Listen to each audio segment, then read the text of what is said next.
the second study where the first intervention was made, and the third study how we developed the second intervention into a kind of more advanced intervention. So these are the drywall installation tasks. In the left hand side you would see that the tasks, and the right hand side these are the related activities. I would not go into the details of those tasks. So today I am going to highlight on the installation of drywall panel. You can see in the pictures, and I will go to the next slide where I will give you an idea about how hard the job is. The drywall installers raise, lift, and with overhead arm postures they keep the drywall panels on the ceiling for longer time. They have to work in pairs. They get up on the ladder, they install the panels. One person holds the panels with overhead arm postures, and the other person just uses the screw gun to attach it. They can do the installation singly, but that is only for the side walls. For the ceiling installation they have to do this typical process. Overall, this is the background of literature, where we see that the exposures are coming basically from the drywall installation task when the workers are experiencing and they are having the risk factors for longer hours. And the literature says that the affected body area where they have the outcome as bodily discomfort primarily are the low back, neck and shoulder. This is the first study where we try to characterize the exposure. What is the exposure and in which form it is present. So we did exposure assessment study on 18 drywall workers on several construction sites. We did focus groups to have their perception on the risk factors, on the issues of their job, and we used the direct observational method path, which is posture, activity, tools and handling. This was developed in University of Massachusetts Lowell, where I presently work as a postdoc, and this method gives us overview of the posture, activity, tools and the manual handling that the drywall installers undergo at a fixed interval. So we entered these codes for posture, activity, tools and handling at a fixed interval for several months for the total time they were doing their work, and we did it in the real construction field. To characterize the type of activities and to know that which tasks and activities are associated with which kind of exposure, we already decided to have a taxonomy, entered it into the PDA, and according to the taxonomy we entered the codes. So this slide will give you an overall example of, this is the result of the first study. These were all the tasks that I mentioned. Whenever it is installed and fitting, that means that the things were measured and installed. Fitting is measuring and fitting into different places. So studs are basically the second thing that goes after the layout plan. Initial plan is the layout, then they will install the studs, and after that they will install the panels, which I just discussed, the heavy and bulky panels. So we could see that the install panel and layout tasks had overall higher percentages of work time for the installers for one arm greater than 60-degree angle and both arms greater than 60-degree angle. To give you the overview of what we had as a result of the load handling, this is what we got. So the medium heavy load handling was highest in the housekeeping task, and the install panel was just the second highest one. The workers perceived that the bulky weight of the panels increased their shoulder pressure. They were feeling more discomfortable when they were doing the panel installation. They thought their shoulder and wrists underwent fatigue symptoms, And also they mentioned that sometimes they felt that they have a risk of falling down from the ladder when they were installing those bulky panels. So to summarize the findings, the study that I just mentioned had the installed drywall panel task. This is how we characterize that this is the task where we should focus, because it had 18% of work time for medium heavy load handled. They were handling the load while being on ladder with extreme awkward trunk postures. And also, although the layout task had higher amount of awkward arm posture, that is done only at the beginning of the job, not carried away through. And the housekeeping task is carried out only at the end of the day. So thus we focused on the installation of drywall panel. The previous interventions on drywall installation never talked about anything to do with the ceiling installation. So I moved forward with my ideas to the second study. My primary question was that how to reduce those exposures. They are encountering it on a daily basis for months and for years. And in the literature, we had a high amount of evidence that the drywall installers are having those exposures, and not only that, they have a higher amount of musculoskeletal injury and illness rate. So my hypothesis was that these exposures are leading them to have those musculoskeletal injury and illness, and if we are going to reduce those injury and illness, we have to reduce this exposure. So how to do that? My question was whether the workers' input would be valuable in this case, because construction is a very dynamic work environment. To make a change, it is really difficult to go through the bureaucratic hierarchy, and they always have the work pressure. So I did several focus groups from 2010 to 2011, where I just focused on the discomfort, their concerns. My suggestion was they have to think of something which is very feasible, which they can carry away, and it should be sustainable, so the project should be able to hold that solution for months, at least until they are doing the installation of the ceiling. They had some suggestions like foreman lifting. It could never work, because then it would increase the cost of hiring more people. And I moved forward to one site where I actually got access, and the foreman and supervisor of that site was ready to give me access to their participant installers. And we planned to have 3 focus group meetings, where I first gave them an introduction of ergonomic exposures which they are encountering. Then in the second group meeting, I told them to brainstorm, to have ideas where they can think that when they will lift and raise those drywall panels, they will have less discomfort, and which activity they can modify. So based on those meetings, what actually happened, I will go to the next slide. But before that, what was happening at this site was they were using these materials to raise and lift the panels to the ceiling. The last picture is a manual lift, where with the use of a pulley, they were raising the panels to the ceiling. Some installers were trying to be on a bucket like this to go to the upper part of the wall and ceiling. And as usual, the workers were having extreme postures, and they were manually raising the panel while being on a ladder. So for this site, my plan was to compare the baseline data with the intervention data once they have decided on the intervention items. And with the PAT and 3D SSPP method, I tried to quantify the change of exposure while the intervention is working. And I will go to the details of the qualitative data and 3D SSPP in the next slides.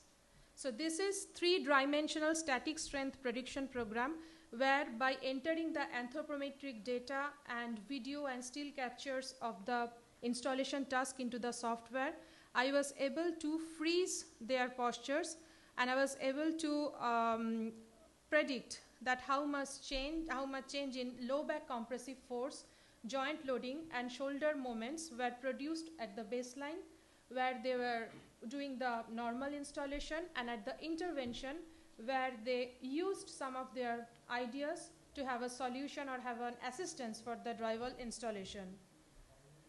So although I had very formal focus group meetings, they were allowed to have informal meetings with me, where they told me that how they were kind of talking with their supervisors and managers to have the electrical lift which was present at the site to give them, so that they could use a dead man.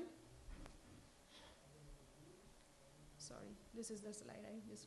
So they could use the dead man, which is a scrap drywall panel, to hold the ceiling panel while they were installing it. This is what actually happened as an intervention. So they used the electrical lift. One person was on the lift. He went up to the ceiling portion, and another person was another installer was on the floor. He just hold the scrap drywall piece, which is a dead man, to hold the ceiling piece, while the other person just used the screw gun to attach it. To compare these two situations, the path analysis, I just mentioned about the path data, posture, activity, tools, and handling. So this is what I got as their changes in arm posture. Since at the intervention phase, they also used the usual ladder, they used the electrical lift and dead man, which I just shown at the intervention phase, but for a very small amount, they used the ladder. So I separated those two data. So the blue color gives us the idea of a small amount of time where they used the ladder in the intervention phase, but ladder was not the intervention item though. The intervention item, electrical lift and dead man use, is in the shown in the green bar. So we could see that there was changes. The raised arm, one arm raised or second to both arms raised, were reduced at the intervention phase, and the arms down, or which is the neutral arms, it actually raised at the intervention phase, which is a good sign. So the intervention really reduced their arm exposures while they did the ceiling installation. This is what we have here as the awkward trunk posture changes. The same thing I did, I just separated out the ladder usage at the intervention phase. So we see that the green bars are the intervention phase awkward trunk postures, and the red bar is the baseline phase. So while they were using the dead man and electrical lift, those awkward trunk postures actually decreased. And we could see that at the intervention phase, there was almost no severe flexion. So there was absence of the huge severe flexion which we found at the baseline phase. This is what we got for the weight handling. There was absence of, again, any heavy load handled at the intervention phase. This is the path category, path categories for load handling. And there was also reduction in the light and medium load handled at the intervention phase. But while they were using ladder at the intervention phase, for some reason there was an increase in the load handling. This is what the result of the three-dimensional static strength prediction program analysis. There was significant reduction for the low back compressive force from the baseline to the intervention.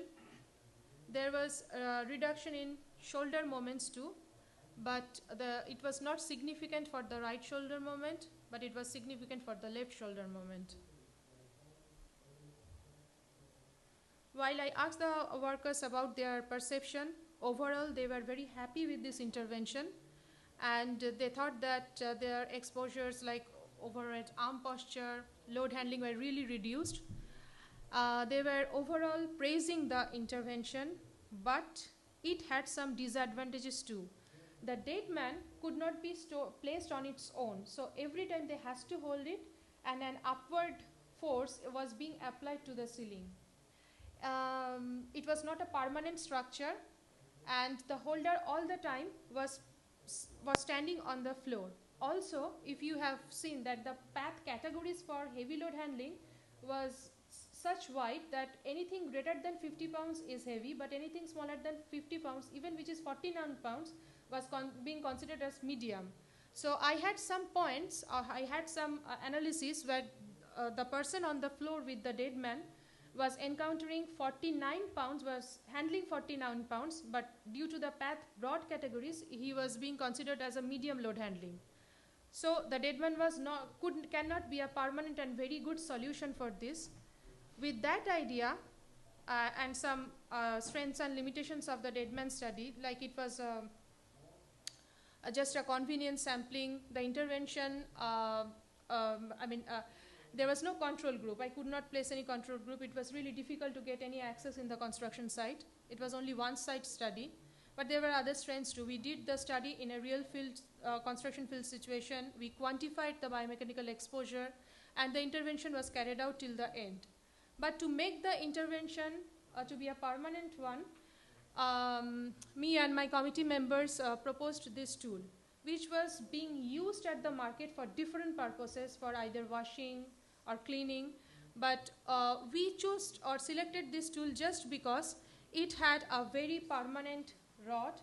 It can be placed on its own. With just a click of the button, it went up to the 13 feet of ceiling, and the top portion was very tiltable, so it can be angled and placed on the ceiling.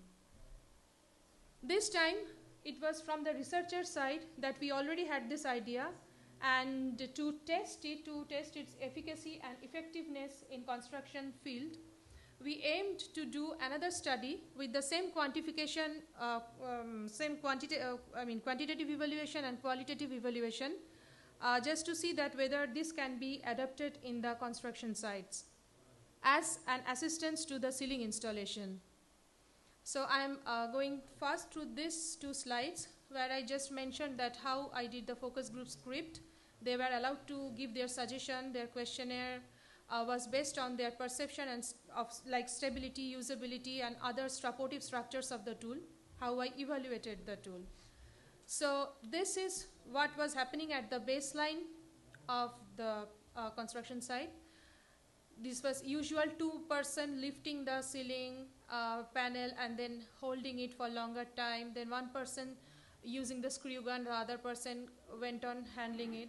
So when this tool was introduced to the site, this is what happened. At this site, everyone was, there was a crew for ceiling installation only. So I had the opportunity to collect the data only for the ceiling installation while the tool was in use. So they placed the tool very near to them while they are installing the ceiling, and one person of them just grabbed the tool towards him, placed it under the ceiling, and they removed one of their hands. They, after 2-3 screws attachment, they came down from the ladder, and it was easier for them to work. So it was also easier for them to remove the tool with just a kick at the bottom. The same method I used, the path method. This time I separate the data according to the ladder usage. So the first graph is telling what has happened when they were on the ladder. Only on the ladder. And the second graph is telling what happened while they were doing the work for the whole day. So this includes time on ladder or time on floor, everything. And the first graph includes the time for only when they were on the ladder. So there were changes. At the intervention phase, the neutral arm posture was almost the same. There was very little change, a small change. For both arms up, which is most of the time the overhead arm posture, it decreased.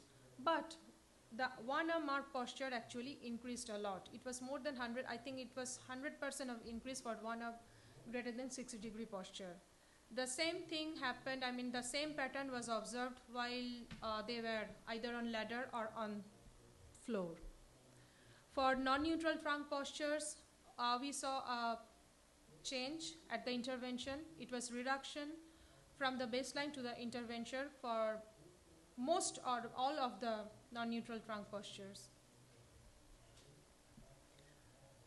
For heavy load handling, there was a change while they were using the ceiling, using the ladder for ceiling installation. There was reduction for heavy load handling, but the medium load handling percentage of time they were doing the medium load handling was increased. And while they were on the either on the floor or ladder, there was reduction in heavy load handling, and it was almost same for the medium load handled. There were significant reductions for low back compressive force, right shoulder moment and left shoulder moment from baseline to the intervention, but there was no significant reduction for, actually there was no reduction for the shear force. It was almost the same. This was the qualitative results. So almost majority of the workers were very happy with the use of the tool. They thought that it was extremely easy for them to use it, and it was easier for them to adjust the length. The tool was stable, it supported the ceiling well, and it was easy to move the tool around the site. But some workers have also felt that if the top portion of the tool was stronger, or if the tool was foldable enough, then they would have immediately included it in their toolbox. Many workers have told me that the tool was working for them as an extra third palm. Someone was coming in between them and giving them some help, and they felt that their shoulder pressure was much more, they felt that the tool took off much of their shoulder pressure at the afternoon, and they worked more easily. We evaluated a preliminary effectiveness. It was just preliminary. The tool was used for most of the time they were doing the ceiling installation, and they never thought of any intimidation. Most of the time they didn't feel that there was any intimidation or peer pressure from others. And on average 3 times it was used at the site. That doesn't mean that it was not used for some time, because these same installers were doing the wall installation at the intervention phase. So that's why they didn't use the tool for the side wall installation. They used it whenever they did the ceiling installation. So the key findings of this study was that there were reduction of both arm elevation, but there was an increase in one arm elevation, which was due to the fact that the time they were using the screw actually went up. Immediately after they removed their hand from the ceiling, the hand that was free was used in attaching the ceiling permanently to the panels permanently to the ceiling. So they used the screw gun more. So that's why we had the increase in one arm elevation posture. And there were some quotes from the workers. You can see that they were absolutely trying to have the tool all the time they were doing the ceiling installation. And it was used actually in both of the sides. I would also like to mention that there is already a third and elevation tool present in the market, which is designed to not only for drywall installation but for some other practices too. I have tried to include that and try to test that in one site, and the workers absolutely rejected it because the time to set up the tool is almost 10 minutes, whereas this tool that we came up with needs only few seconds to set up. So that's how this is the limitation and strength of my study. Although we could not use any control group, I think due to the representative nature of the ceiling installation, anywhere in US, the study, if it is redone, will have similar results, hopefully. So thank you so much for your attention. And if you have any questions. Maybe you have time for one question. Okay. Any question? No? Okay. I have just one question.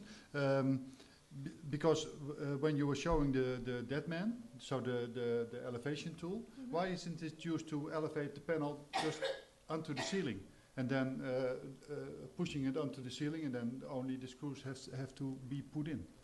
I mean, why the dead man was pushed towards the ceiling? Yeah, because the man was standing on this hydraulic lifting system, but I think if you place the panel on the lifting system and push it onto the ceiling. Okay. Actually, that was all. This is a very good question, and I think that was also an option for the workers. But why they could not do is because if you have seen the pictures, the ceiling, the lift on which they were standing was very narrow. So that was the only thing they got for this intervention, and there was not more space for another person to be there. And due to the nature of the ceiling installation, one has to use the screw gun and one has to support the panel. And so that is why one worker was always on the floor trying to support the ceiling with the piece of the scrap sheetrock. And that's how. Thank you. Thank you. Thank you. Expensive but not very supportive. Yeah. The lift, Yeah. Very expensive but not So the other tool is inexpensive and more supportive. Yeah. That is what that is why we had the increase in the intervention phase while they were having the ladder, because this lift is expensive. It was rented, and the lift could freely go anywhere in the floor if the floor is open, but the lift couldn't go to the constricted spaces. But for this intervention, it was not so costly, just because this lift was already rented for the painting purpose.